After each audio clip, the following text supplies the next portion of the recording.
শালবনী গ্রামের পাশে ছোট্ট এক শহরে থাকত দুই বন্ধু, রাহুল আর সুমন। ছোটবেলা থেকে একসাথে বড় হওয়া, একসাথে স্কুল, একসাথে স্বপ্ন দেখা। তাদের বন্ধুত্ব ছিল একেবারে রক্তের মতো ঘন। রাহুল ছিল শান্ত, ভদ্র আর একটু লাজুক স্বভাবের, আর সুমন ছিল একেবারে উল্টো, হাসি খুশি, সাহসী, সবসময় নতুন কিছু করার চেষ্টা করত। সবাই বলতো এই দুইজন একে অপরের ছাড়া অসম্পূর্ণ। সবকিছু ঠিকঠাকই চলছিল যতদিন না তাদের জীবনে আসে মেঘলা। মেঘলা ছিল নতুন ছাত্রী। প্রথম দিনেই ক্লাসে ঢুকে তার হাসি যেন পুরো ঘর আলোকিত করে দিয়েছিল। সুমন তো প্রথম দেখাতেই একটু মুগ্ধ হয়েছিল, কিন্তু রাহুল, সে যেন পুরোপুরি হারিয়ে গেল। প্রথম দিন থেকেই রাহুলের চোখ সব সময় মেঘলার দিকে থাকত। ক্লাসে, মাঠে, এমনকি বাড়ি ফেরার পথেও সে শুধু মেঘলার কথা ভাবত। একদিন সুমন হাসতে হাসতে বলল, কিরে, তুই কি প্রেমে পড়ে গেলি নাকি?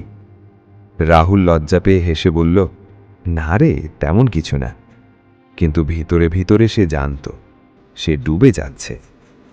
দিন যেতে লাগল, আর রাহুলের মন পুরোপুরি মেঘলাকে ঘিরে ফেলল।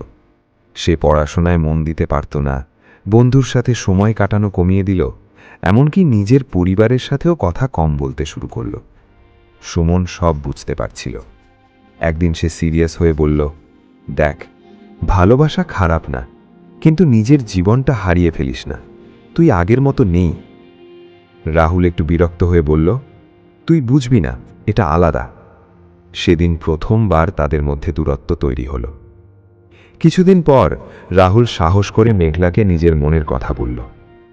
মেঘলা শান্তভাবে শুনে বলল, আমি এখন এসব কিছু ভাবছি না, আমরা বন্ধু থাকতে পারি।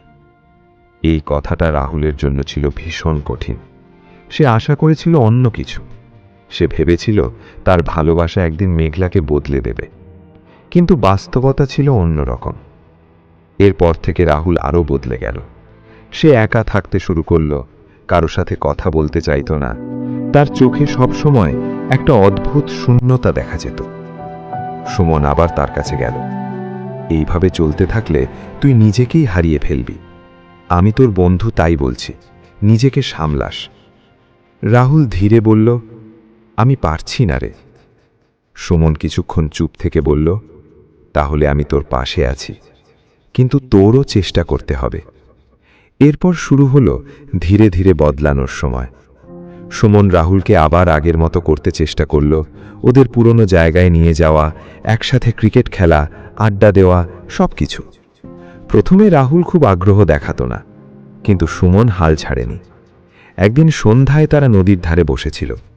সূর্য ডুবে যাচ্ছিল, চারপাশে হালকা বাতাস।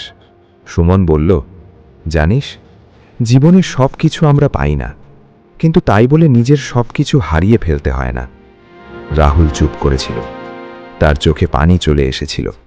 সে ধীরে বলল, আমি ওকে ছাড়া কিছু ভাবতেই পারি না। সুমন হাসল, আজ পারছিস না, কিন্তু কাল পারবি। সময় লাগে, কিন্তু সব ঠিক হয়ে যায়। সেদিনের পর থেকে রাহুল একটু একটু করে বদলাতে শুরু করল। সে আবার পড়াশোনায় মন দিল, বন্ধুদের সাথে সময় কাটাতে লাগল, আর সবচেয়ে বড় কথা, নিজেকে গুরুত্ব দিতে শিখল।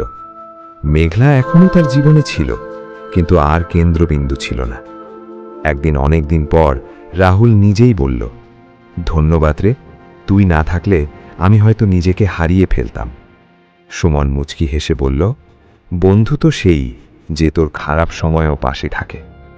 শেষমেশ রাহুল বুঝতে পারল, ভালোবাসা সুন্দর, কিন্তু সেটা যদি নিজের জীবনকে গ্রাস করে নেয়, তাহলে সেটা আর ভালোবাসা থাকে না।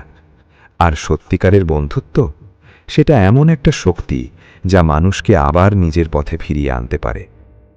শেষ কথা, এই গল্পটা শুধু প্রেমের না, এটা বন্ধুত্বের শক্তি আর নিজের মূল্য বোঝার গল্প। আজকের গল্প এখানেই শেষ। এই রকম রোম্যান্টিক বা ভয়ঙ্কর ভূতের সুন্দর সুন্দর গল্প পেতে আমাদের অজানা অন্ধকার চ্যানেলটি সাবস্ক্রাইব করে থেকো।